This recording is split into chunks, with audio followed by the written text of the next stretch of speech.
मुंबईतल्या भायखळा इथल्या राणीच्या बागेत ठेवण्यात आलेल्या पेंग्विनपैकी एकाचा मृत्यू झाल्यानंतर आता राजकीय वॉर रंगला आहे। या प्रकरणी राष्ट्रवादी युवक काँग्रेसने शिवसेनेला लक्ष्य केलं आहे। मुंबईत ठिकठिकाणी बॅनर लावून शिवसेनेच्या पेंग्विन आणण्याच्या निर्णयाचा निषेध करण्यात आला।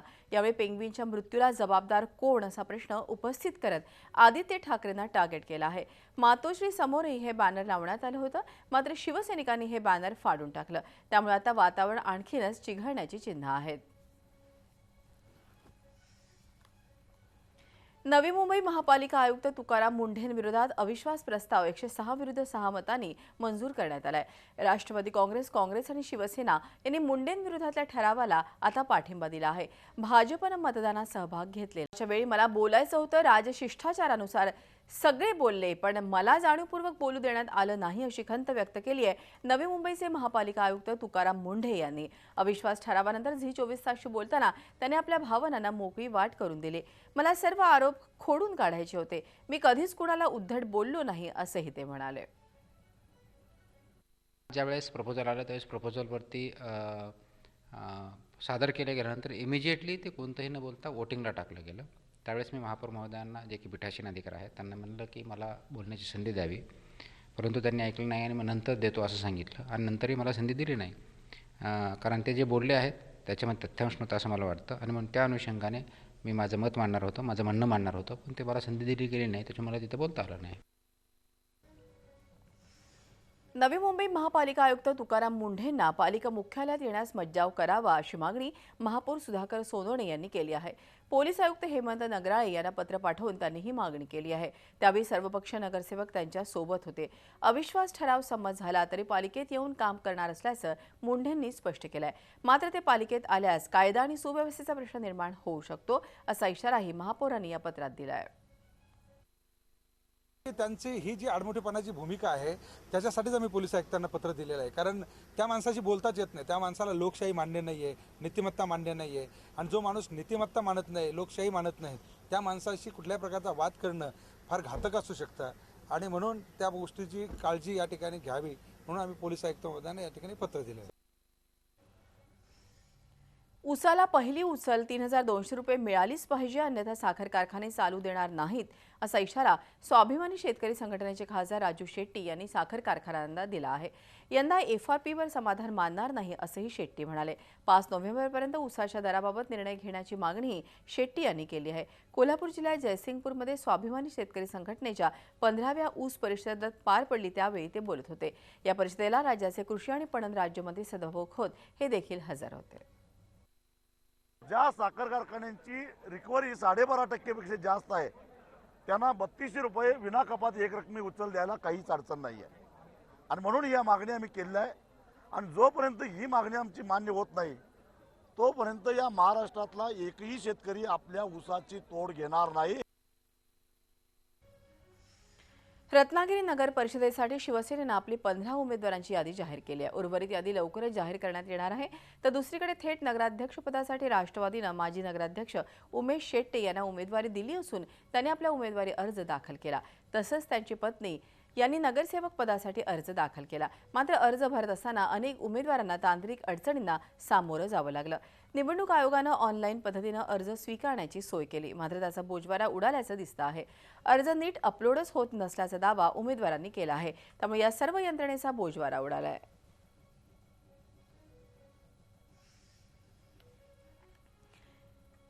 एमआयएम पक्ष मराठवाड्यातल्या सर्व नगर परिषद आणि उर्वरित महाराष्ट्रातल्या काही ठिकाणी अशा एकूण 60 नगर परिषदांमध्ये स्वबळावर निवडणुका लढणार आहे।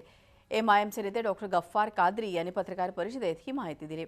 एमआयएमचे महाराष्ट्रातील सर्व नगरसेवक, आमदार आणि राष्ट्रीय अध्यक्ष खासदार ओवेसी निवडणूक प्रचार करतील। तसंच काही ठिकाणी एमआयएम नगराध्यक्ष पदासाठी उमेदवार देणार असल्याचं डॉक्टर गफ्फार कादरी यांनी सांगितलं। एमआयएमचे 50%पेक्षा जास्त उमेदवार निवडून येतील आणि औरंगाबाद जिल्ह्यातील किमान 3 ठिकाणी एमआयएमचे नगराध्यक्ष निवडून येतील असा विश्वास पदाधिकाऱ्यांनी व्यक्त केला आहे।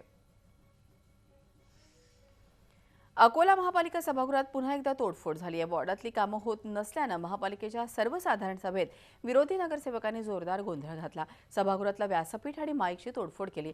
सत्ताधारी भाजप, सेना आणि विरोधी पक्षांच्या काँग्रेस, राष्ट्रवादी, भारिपच्या नगरसेवकांमध्ये चांगलीच हमरीतुमरी झाली। विकास कामं करताना विरोधी पक्षाला डावललं जात असल्याचा आरोप विरोधकांनी केला। चिपळूणमध्ये मुस्लिम समाजानं तहसील कार्यालयावर मोर्चा काढला. शिक्षण, सरकारी, निमसरकारी नोकर भरतीमध्ये मुस्लिम समाजाला 5% आरक्षण मिळावं, मुस्लिम पर्सनल कायदा रद्द करून त्याऐवजी समान नागरी कायदा लागू करण्याच्या निर्णयाला मुस्लिम समाजानं विरोध दर्शवला आहे. तसंच इस्लामी शरीयतमध्ये हस्तक्षेप करण्याच्या सरकारच्या प्रयत्नाचा निषेध करण्यासाठी धरणं आंदोलन करण्यात आलं. कोणत्याही प्रकारची घोषणाबाजी न करता हे धरणं आंदोलन करण्यात आलं. जमियत उलमा हिंद चिपळूण यांच्या वतीनं हे आंदोलन करण्यात आलं. महाराष्ट्रात 9% लोकसंख्या असलेल्या वीरशैव लिंगायत समाजातील 18 जातींच्या केंद्राच्या यादीत समाविष्ट करण्यासाठी दिल्लीत सामाजिक न्याय मंत्रालयात बैठक झाली. या बैठकीला सामाजिक न्याय मंत्री रामदास आठवले, शिवा संघटनेचे अध्यक्ष मनोहर धोंडे आणि सचिव उपस्थित होते. वीरशैव लिंगायत समाजाला 18 जातीचा केंद्राच्या ओबीसी प्रवर्गात समाविष्ट करणार असल्याचं यावेळी आठवले यांनी सांगितलं. गोवा आणि हरियाणा पाठोपाठ आता महाराष्ट्रातल्या आमदारांनाही विधिमंडळ कामकाजासाठी टॅब देण्यात येणार आहे. 5 डिसेंबरपासून सुरू होणाऱ्या नागपूरच्या हिवाळी अधिवेशनापूर्वी हे टॅब देण्याचा विधिमंडळ सचिवालयाचा प्रयत्न आहे. मात्र हे टॅब कोणत्या कंपनीचे असतील आणि त्यांची किंमत काय असेल ते अद्याप गुलदस्त्यातच आहे. विधिमंडळाच्या विविध प्रकारच्या कामकाजांच्या छपाईवर कोट्यवधी रुपये खर्च होतात. या खर्चामध्ये बचत करण्याच्या उद्देशानं हा निर्णय घेण्यात आला आहे. चना डाळीचे भाव 130 ते 140 रुपये किलोपर्यंत गेले आहेत. मात्र कारवाई सुरू असल्यानं साठेबाजीवर चाप बसला आहे. 18 तारखेला केंद्रानं 700 मेट्रिक टन चना डाळ महाराष्ट्राला दिली. ही डाळ 70 रुपये किलोनं देणार असल्याचं अन्न आणि नागरी पुरवठा मंत्री गिरीश बापट यांनी म्हटलं आहे. मुंबई, ठाणे आणि पुण्यासह ही डाळ थेट उपलब्ध करून देण्यात येणार आहे. आत्ता तरी आपण सदर चना डाळ ही मुंबई, ठाणे, पुणे, नाशिक, नागपूर, अमरावती, औरंगाबाद या शहरात 70 रुपये किलोने विकण्याचं ठरवलेलं आहे. पुण्यात दुचाकी वाहनं चोरणाऱ्या ड्यूक गँगला फरासखाना पोलिसांनी जेरबंद केलाय. 10 दुचाकी हस्तगत केल्या असून 3 आरोपींना अटक करण्यात आलेली आहे. प्रथमेश गवळी, प्रीतम गांजवे, रोहन विधाते यांच्या ड्यूक गँगला ताब्यात घेतला आहे. या 10 दुचाकींमध्ये 4 KTM गाड्या, 3 बुलेट असा 10,10,000 किमतीचा मुद्देमाल हस्तगत केला आहे.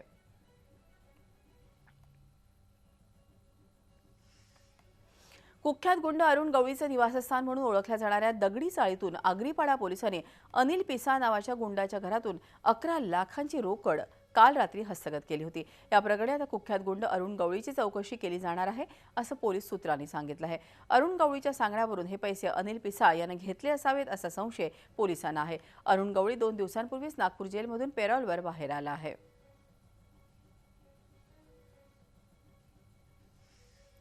एकाच रात्री तब्बल 4 टोल नाक्यांवर लुटमार करणाऱ्या 3 आरोपींना नागपूर पोलिसांनी अटक केली आहे.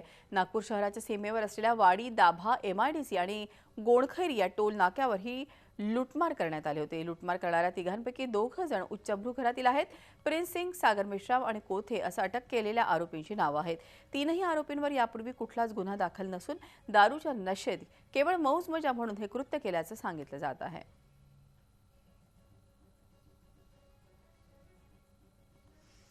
केवळ मौजमजा करण्यासाठी दुचाकी चोरून विक्री करणाऱ्या तिघांना ठाणे पोलिसांनी अटक केली असून त्यांच्याकडून 4.5 लाखांच्या एकूण 10 मोटरसायकली हस्तगत करण्यात आल्या आहेत.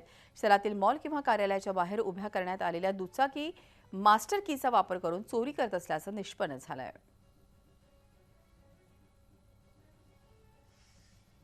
औरंगाबादमध्ये लहान मुलीच्या अत्याचार प्रकरणी अटक असलेल्या महिला आरोपी यांनी न्यायालयात हजर करताना चांगलाच गोंधळ घातला. यावेळी त्यांनी पत्रकारांना शिवीगाळ केली, चप्पल सुद्धा फेकून मारले. त्याचा राग पोलिसांना सुद्धा आवरता येत नव्हता. या महिलांनी दगड सुद्धा पत्रकारावर भिरकावले. आमचं चित्रीकरण करू नका असं या महिला आरोपींचं म्हणणं होतं.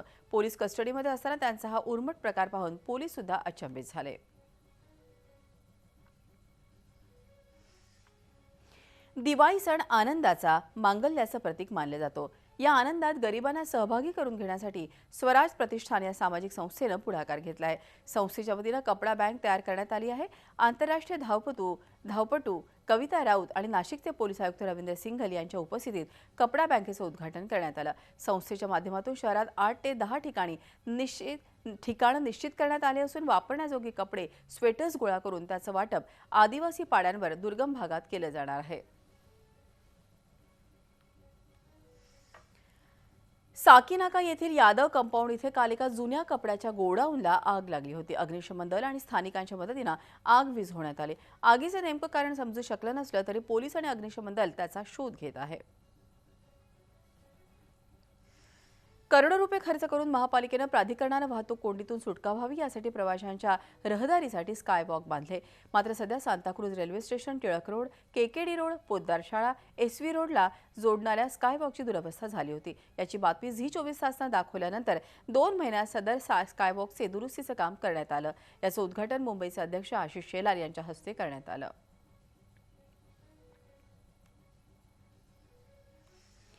पुणे जिल्ह्यातील प्रसिद्ध पर्यटन स्थळ लोणावळा येथील सुनील सेलिब्रिटी वॅक्स म्युझियम या भारतातल्या पहिल्या आणि एकमेव वॅक्स म्युझियममध्ये राज्याचे वित्त आणि वनमंत्री सुधीर मुनगंटीवार यांचा मेणाचा पुतळा उभारण्याचा निर्णय घेतला आहे. राज्यात 1 जुलै रोजी एकाच दिवशी 2,83,38,734 रोपांची विक्रमी लागवड केल्याबद्दल वित्त आणि वनमंत्री सुधीर मुनगंटीवार यांचं अभिनंदन करत त्यांचा पुतळा वॅक्स म्युझियममध्ये उभारण्याचा निर्णय घेतलेला आहे. राज्यात सध्या वेगवेगळ्या जातीचे मोर्चे निघत असताना आता एमपीएससीचा अभ्यास करणाऱ्या विद्यार्थ्यांनी भव्य मोर्चा काढला आहे. लातूरमध्ये एमपीएससी विद्यार्थ्यांनी हा भव्य मूक मोर्चा जिल्हाधिकारी कार्यालयावर नेलेला आहे. एमपीएससीच्या नोकर भरतीवरील अघोषित बंदी तात्काळ उठवावी, एमपीएससीच्या सर्व परीक्षा वेळापत्रकांची कडक अंमलबजावणी करावी, शासनानं घेतलेल्या 30% रिक्त पदं कपात करण्याचा घेतलेला निर्णय मागे घ्यावा यासह विविध मागण्या या मोर्चात करण्यात आल्या.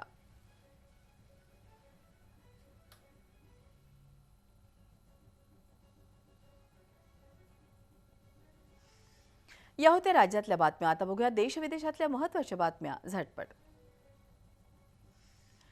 टाटा समूहाच्या अध्यक्षपदावरून उचलबांगणी झाल्यानंतर सायरस मिस्त्री आणि रतन टाटा यांच्यात आता कायदेशीर लढाई सुरू झाली आहे. दोघांनीही परस्परांविरोधात राष्ट्रीय कंपनी कायदा लवादाकडे धाव घेतलेली आहे. मिस्त्री यांनी लवादाकडे 4 कॅव्हेट केलेले आहेत. यातल्या 3 त्यांनी स्वतः रतन टाटा सन्स आणि सर दोराबजी ट्रस्ट यांच्या विरोधात केल्या आहेत. तर सायरस इन्व्हेस्टमेंट्स प्रायव्हेट लिमिटेडच्या नावानं रतन टाटांच्या विरोधात कॅव्हेट दाखल केली आहे. सायरस मिस्त्रींच्या याचिकेवर एकतर्फी आदेश दिला जाऊ नये यासाठी टाटा समूहानंही सुप्रीम कोर्ट, मुंबई हायकोर्ट आणि कंपनी कायदा लवादामध्ये कॅव्हेट दाखल केली आहे. त्यामुळे आता कोणीही कोर्टात धाव घेतल्यास कोर्टाला मिस्त्री आणि टाटांचं म्हणणं ऐकून घ्यावंच लागणार आहे.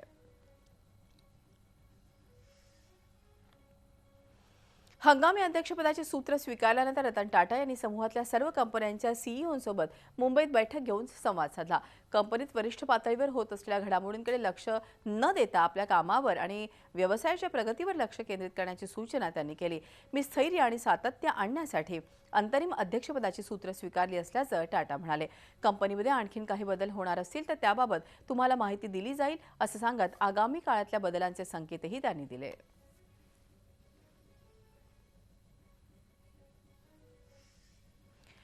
न्यूझीलंडचे पंतप्रधान जॉन की 3 दिवसांच्या भारत दौऱ्यावर आले आहेत. नवी दिल्लीत काल त्यांचं आगमन झालं. आज ते पंतप्रधान नरेंद्र मोदींसोबत द्विपक्षीय चर्चा करणार आहेत.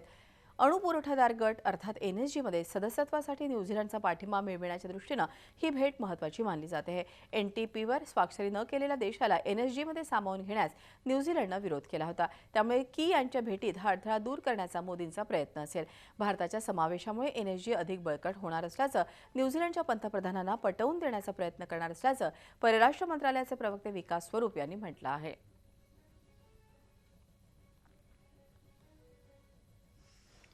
पाकिस्तानातल्या क्वेटा शहरात पोलीस प्रशिक्षण केंद्रात झालेल्या हल्ल्यानंतरचं व्हिडिओ फुटेज पोलिसांनी जारी केलं. 59 जणांचा बळी घेणाऱ्या या हल्ल्याची भीषणता या दृश्यांनी समोर आलेली आहे. पाकिस्तानच पोचलेल्या अतिरेक्यांच्या भस्मासुरानं जन्मदात्याच्या डोक्यावर हात ठेवल्याचं त्यामुळे पुन्हा सिद्ध झालंय. पाकिस्तानात झालेल्या हल्ल्याची जबाबदारी आयसिसनं स्वीकारली आहे. देशातल्या सर्वात जहाल अतिरेकी संघटनेच्या अमाग न्यूज एजन्सीच्या वेबसाईटवर क्वेटा हल्ला केल्याचं जाहीर करण्यात आलं आहे. तसंच हल्लेखोरांचे फोटोही जारी केले गेले आहेत. मशीन गन्स आणि ग्रेनेडच्या सहाय्यानं हा हल्ला झाल्याचं आयसिसनं म्हटलंय. केनियाच्या ईशान्येकडे असलेल्या मंदेरा शहरात झालेल्या स्फोटात 12 जण ठार झालेत.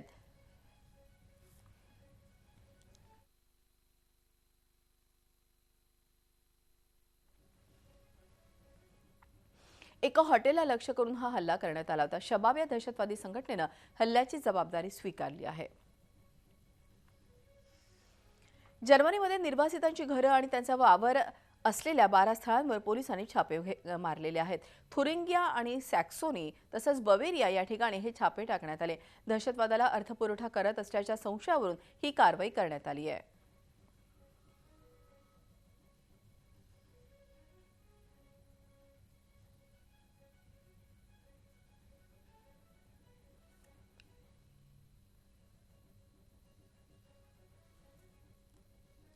ते एकूणच आपण बघतो अतिरेक्यांना कुठेतरी अर्थपुरवठा होतो असा संशय निर्माण होतो आहे. जर्मनीमध्ये निर्वासितांची घरं आणि त्यांचा वावर असलेल्या 12 स्थळांवर पोलिसांनी छापे घातले. थुरिंगिया आणि सॅक्सोनी तसंच बवेरिया या ठिकाणी हे छापे टाकण्यात आले आहेत. दहशतवादाला अर्थपुरवठा करत असल्याच्या संशयावरून ही कारवाई करण्यात आली आहे.